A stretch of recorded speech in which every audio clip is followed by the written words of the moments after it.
de ce procès. J'aimerais que vous reteniez que l'État congolais a tout fait pour que l'on reste dans les standards judiciaires internationaux. Ça signifie qu'on mette en place un procès équitable. Quelles sont les caractéristiques d'un procès équitable? Comme en Belgique, l'instruction du parquet est inquisitoriale et secrète. Et c'est ce que nous avons fait au Congo, avec d'ailleurs en plus une ouverture à l'expertise hollandaise, médicale, qui était venue pour autopsier le corps. Non, l'expertise hollandaise, c'était dans le cadre de l'affaire Tongolo. Dans l'affaire Chebeya, on a ouvert l'instruction préjuridictionnelle à des expertises diverses pour essayer d'établir les conditions dans lesquelles notre ami avait été franchement, je dirais, assassiné. Procès équitable, deuxièmement, en quoi? Au niveau du parquet. L'instruction est demeurée publique, orale et contradictoire.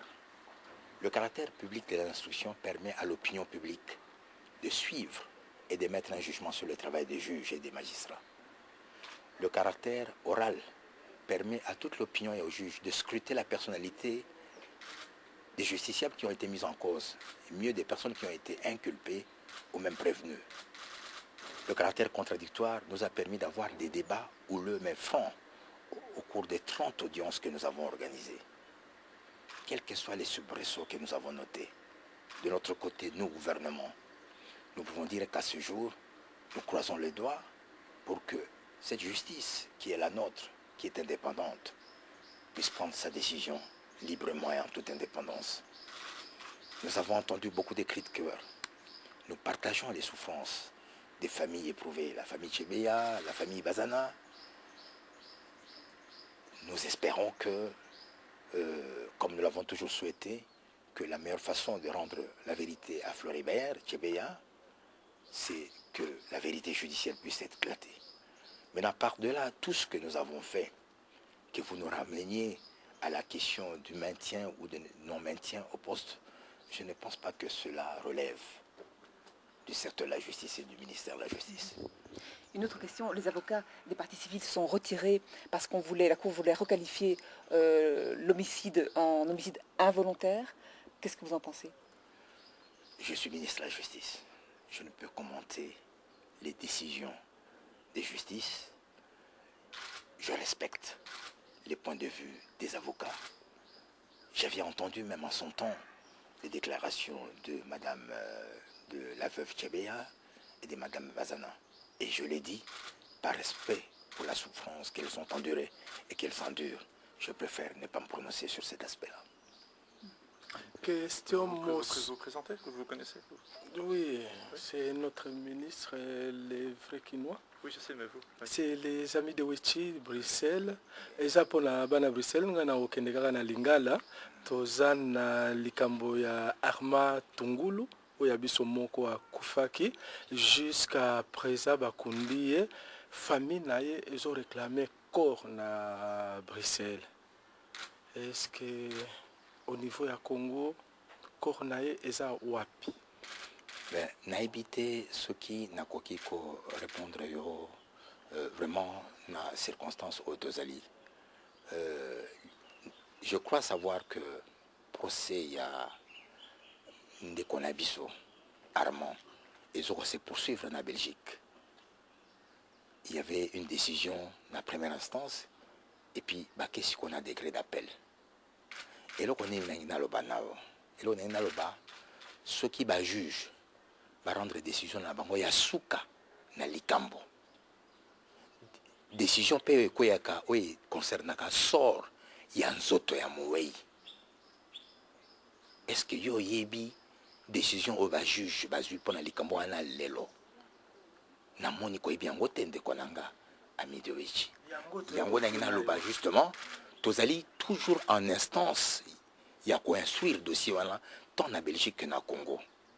Moninga akufi ezali mawa to sangana to tika tribunal na Belgique na awa ba rendre décision lobby ezali mokolo nzoto ya mowei ceux qui ba juge ba rendre décision sort nango eko ebana na procédure onyo soto kolanda eko ebana mais tomisana na mabete to respecter situation oya pasi oya famille ya tungulu oya connaître biso pe toali ndenge tokokamba mboka ezali po tosala bandeko na biso baninga na biso bacongolais pasi te toali wana mpona kobatela bango yango wana totonga nde mboka po kongo eza ya biso totonga mboka kongo eza ya biso likambo eza likambo ya pasi tolinga komibwaka na mabanga te les uns les autres autour de la situation na nalobi boye mpona kome résumé nalingi nasala politique politicienne te nalingi koloba baphrase afofuyant te nazali clair eza esprit na biso oyo ya tolérance zéro toza na mobulu te toza na lokuta te mbeba esalemi justice na belgique eza saisi awa na congo baautorité baza saisi na belgique tribunal nani esisi kokata likambo te tozela kala mingi te bavoka bakovanda na bajuge na likambo ya appel bakoregle yango eloko moko akobomba na kati ekozala te oyoki ndeko langa merci. Question mosusu eza ya Bosco Tangana bazoluka ye na CPI toyebi ke ndeko na biso Jean-Pierre Bemba bamemaki ye na CPI mais oyo ya Bosco bosala rien munene awa na Braza tomonaki bo réclamer ba rapatrier na Congo tandis que Kundabatware azo pema na na Rwanda alors batu bazo comprendre te des poids et des mesures soki likambo eza ya este bokangi miso soki likambo eza ya côté mosusu bamakasi na bino nyonso ebimi bana poto ba Holanda yo koyebisa bango nini nalinga ba bandeko na ngambo mwana poto eza statut te biso nyonso toza bana poto to bana Congo pe premièrement. Donc pasi ya baningo baza na poto na biso tola Kinshasa toyebi yango pasi ya bana Kinshasa ba bana poto ba yebi yango pasi na biso eza pasi na bino te tokotonga mboka te na maloba no ndeko nanga wechi tango lobi soki moto a est soki moto a ouest ozoka tokotonga mboka te pona ni ngana ministre la justice ngana kende ko senga punda batware na Rwanda soki bino bo bato apresi ya solo bolandaka bonga mona voyage monene ngala salaki na Rwanda pona koluka punda batware réponse ba pesa na Rwanda ndé réponse ba pesa pe na Brazzaville ngai naza ministre la justice il faut croire au Congo na katisaki na keko kutana na ba konzinyo so ya Brazzaville pona kosenga ujani na monene réponse ba pesa pona kunda ndé réponse pe ba pesa biso pona Brazzaville donc au longola likambo ya est na ouest un il faut constater que sort ya kunda eza ndenge moko na ujani. Il n'y a pas eu de favoritisme d'un côté et de favoritisme de l'autre. Donc, ce qui procure mon boulot qui n'a raisonnement, c'est que moi, nous avons un raisonnement, il faut bolongo lango. J'espère que au Malobo, on a zolobano, on peut transmettre lango directement. Les amis de Wetito, la vérité, la source. On a bandé kolanga que l'Ikambo est ouest et Zalekité. Premièrement. Deuxièmement, l'Ikambo bozolba yakolinga kabola batu. Hein, yako kabola mboka. Mboka eza biso moko. Oyoki. Pasi ezali politique n'a pas gouvernement ezali na côté la justice to lutter contre l'impunité il y a ba violation nyos bongo biso tozali gouvernement on ne prend jamais parti pour le criminel quel qu'il soit c'est cela l'état de droit nous n'allons jamais défendre un Congolais quel qu'il soit dès lors que il est impliqué dans des crimes graves portant sur les violations internationales, du droit international humanitaire. Cela étant, 1. Bosco Tanganda. Il a fait l'objet de Sengaki transfèrement remise dans la Cour pénale internationale depuis 2006. Boye Bango. Biso na Congo to Sengaki Monique à l'époque et Biso pour Bosco à Kende la 2006.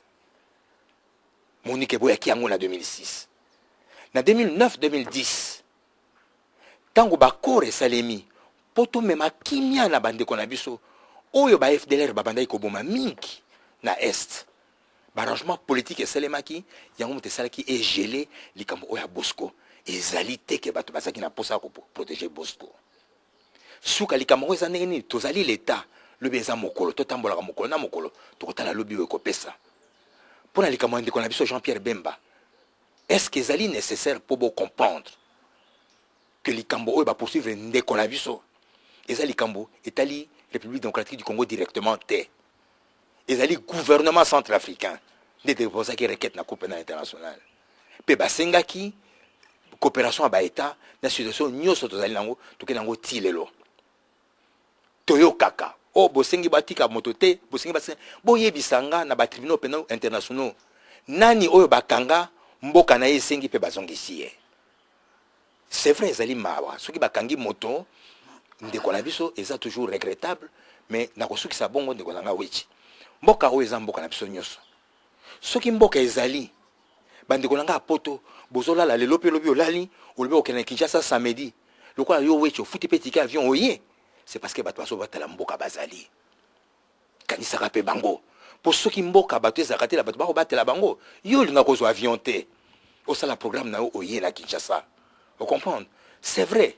Mosala ndenge tozoluka esalema na secteur na biso ya justice et atteindre niveau bolingi te pas ses amis qui tondimi mais lingi koloba te keloko mo ezosalema te po politique na biso awa na mboka ezali moto ya zokisi bato oyo abomi bato oyo asali boye il faut justice ekoya na ye ate kwene lelo te ekokwene lobi akokangema tolobi pe ya mibale moto azwi mbongo ya leta abuki kesa leta atie na poche na ye à soumettre la population à la pauvreté, babengi yango tolérance zéro à kokangama. Lelo à peu près 30 personnes baza à kokangama na makala. Ministre moko à côté même la makala, ba généraux baza na makala. C'est vrai, ce n'est pas beaucoup, mais il faut commencer quelque part. Bon mon akate, c'est ce qu'on vous demande. Bon mon akate lokola batu nyoso ba vandi na mboka. Ndeko to vandi na mboka to zeli awa kaka pona ko négliger pona sa biso pe to zaki na poto. To sali ba misala ndenge na ndenge. To koti classe na pasi to yebi pasi ya bato ndenge to bani na mboka mopaya to zongi awa to zali na bino awa biso ba kongoli to sala posa to sala ke lobi biso boye na mboka na bino bo mona ke mboka e ko yamba bino mboka pe changer. Donc c'est vrai pasi ezali erreur ekoki kozala kuna ekoki pe kozala awa mais to sanga na poto tonga mboka na biso to tla komila kisala misapi ndenge to komi komila kisala misapi po to zoko misala mabe pamba to zoko mizongi sala sima pamba to tia elikia na bondeko totia elika na justice ya mboka na biso pour justice yango nde tombelaka mboka la justice élève la nation justice nde yango ekosala ke lobi mboka na biso bonga mama ba oyo baza poursuivi lelo te basalaki mabe lobi bako poursuivre bango totika likambo ya est ouest tozali biso nyonso bana Congo ezali pona ba Congo te Congo ezali pona bangala te Congo po eza pona baluba te Congo eza pona baswahili te Congo eza moko. Ce qui m'a cassé le mabé, la kisa qui a sel mabé, non pas parce qu'aza mongala mon Congo, to mon Swahili to moluba, mais la kisa kaza moto a sel mabé. Te liloba on a est ouest, to tikango, na poto, ndenge to vandi kuna tango to sanganaka. Est-ce que to yeba kasu moto aza est, to yeba kasu moto aza ouest, tout le monde a beba na Congo. Ba ko nyoko la biso bo keneseka bo babo ki bino ya mikanda na nini na pasi nyonso, ba osala ngo pona nini, to ali ba na Congo. Ezala ndenge ezali kuna, ezala pe awa na bola mukom na mabe. C'est que bato malamu bazala bana Congo nyonso bazala bisika nyonso ya Congo bato mabe peu bazali tout le monde bango bato mabe quel que soit école na bango mais tout le monde ande bana Congo vous comprendre bato ngaka mboka ndenge mususu te bato ngaka mboka pe bongo mboka pe ezalaka be na bato kaka malamu mboka eza bongo ba mususu bazala mwa kimia ba mususu bazala mwa mobulu mais zali mboka tozala na bomoko vraiment insister na likambo wana tozala momoko bana poto na biso bana Kisasa na bana Congo ne to vandi awa na mboka to tikali awa tozala na bomoko to meka kotala mboka na biso ndenge to koyi kotombola ngolobi. Merci. Merci pour votre disponibilité.